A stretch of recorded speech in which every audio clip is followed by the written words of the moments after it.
We know well that fear has a precise biological function. It was born to protect us and allow us to react effectively to external risks. In short, if we are here, after millions of years of survival of the species, we also owe it to fear. But beware! The beneficial fears which have allowed man to reach 2022 are those relating to a real danger. The tiger, the storm, the poisonous snake. This is why even now, if you find yourself in front of a bear that has escaped from the zoo, the instinct to paralyze yourself and hold your breath can perhaps save you from the fatal wrath of the poor animal. Alongside these, however, there are fears that lead nowhere. They don't save your life. They don't shelter you. They don't allow you to get better and live longer. On the contrary, specifically, there are 3 fears that can hinder our personal growth and the achievement of our most ambitious goals. Or in other words, they can ruin our lives. In this video, we see together the characteristics of these 3 fears, which, by the way, are the most widespread in the world, and some practical strategies to deal with them. Fear of the judgment of others. Fear of public speaking. The fear of making mistakes. Before starting with the fear of the judgment of others, subscribe to our channel and smash that like button. Number 1. Fear of the judgment of others. Sometimes it is innate. More often than not, it is transmitted to us as children, when as soon as we do something original, different from the usual, or pleasantly selfish, we are surrounded by a series of adult voices that tell us, "But what could Emma say? Have you thought about what James would think? If we all did this, what would happen?" Here then, we carry those little voices inside our heads. How can we fix it? I propose you an exercise.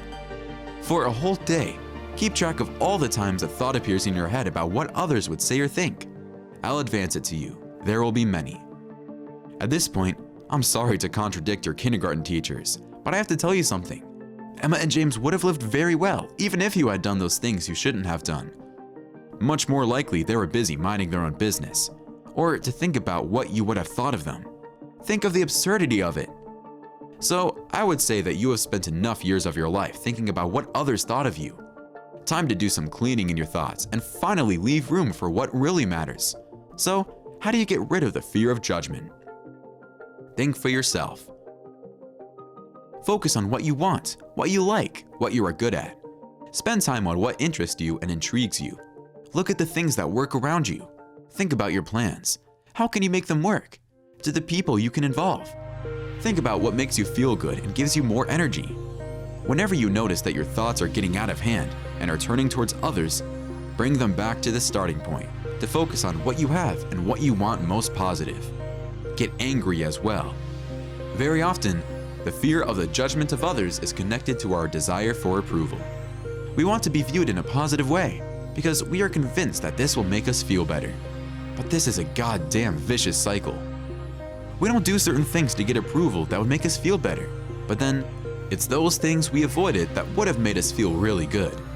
So the simplest way is to take responsibility for our own well-being and stop depending on someone else's thoughts and opinions. Well, let's move on to the second fear now. 2. Fear of public speaking. Being able to speak in public today is one of the most important skills for your career and your life. Still, the vast majority of people are terrified at the very idea. It may sound crazy, but some polls show this fear even outweighs the fear of dying. The second fear is also linked to a fear of judgment of others and to that of making a mistake. More on that later. Fortunately, however, with the right strategies, you can deal with it effectively. Find something that you are deeply passionate about. Especially the first few times you speak in public, if you can, choose topics that you particularly feel, or insert personal aspects into what you have to say.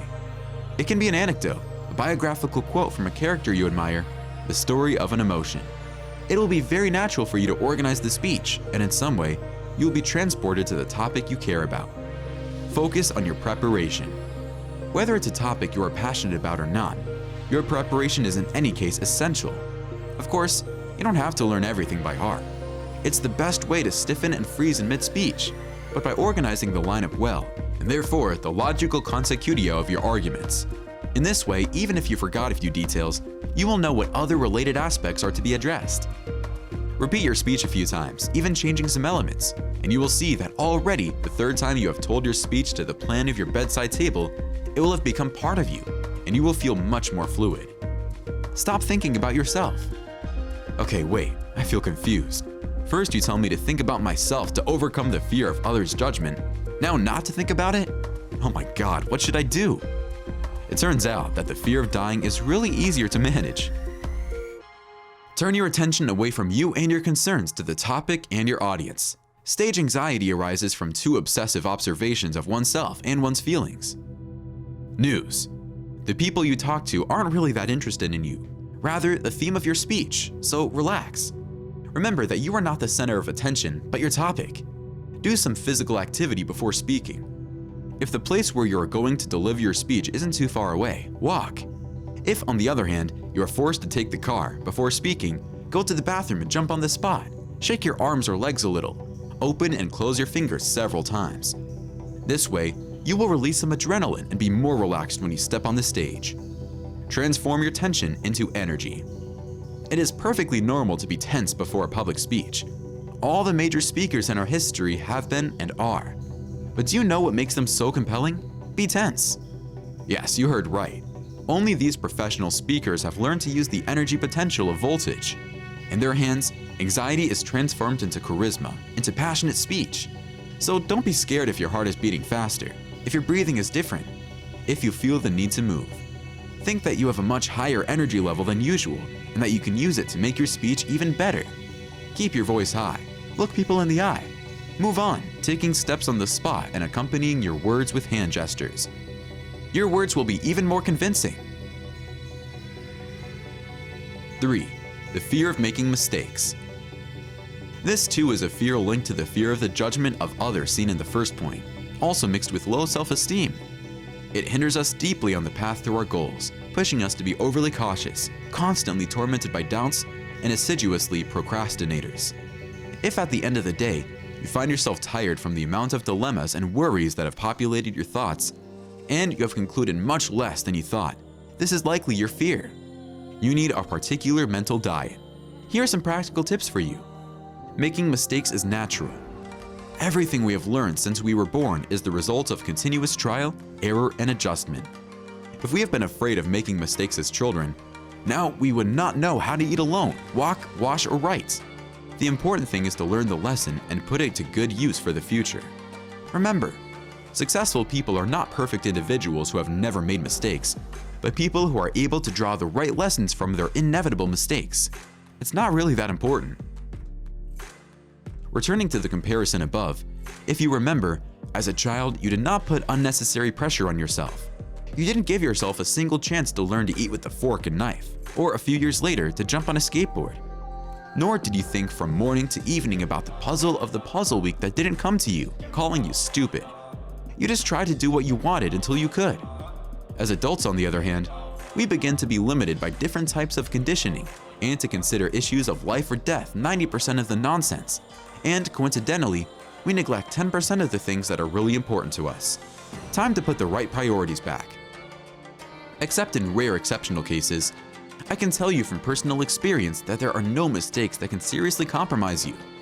Life will always offer you a second, a third, a fourth chance, and you will have, or will be able to develop, the characteristics that will allow you to better cope with what to face. It is much more dangerous to stiffen and get stuck in repetition than you already know. The first unavoidable, unforeseen event, you will find it very difficult to react, and you will not have developed those muscles that only difficulties can train. In case for fear of making a mistake, you are full of doubts, we suggest you do this exercise. For a few days, ask yourself, where would you like to be, doing what, and with whom in 7 years? Ask without making rational evaluations and reasoning about the actual possibilities. Maybe write down the answers, and at the end, read them all together. Your words will amaze you. To conclude, I hope that the practical suggestions I have given you will better address these widespread fears. Don't forget to let me know in the comments which is your biggest fear. To greet you, I leave you with a nice quote from George Woodberry. The worst failure is not defeat. The worst failure is not having obtained.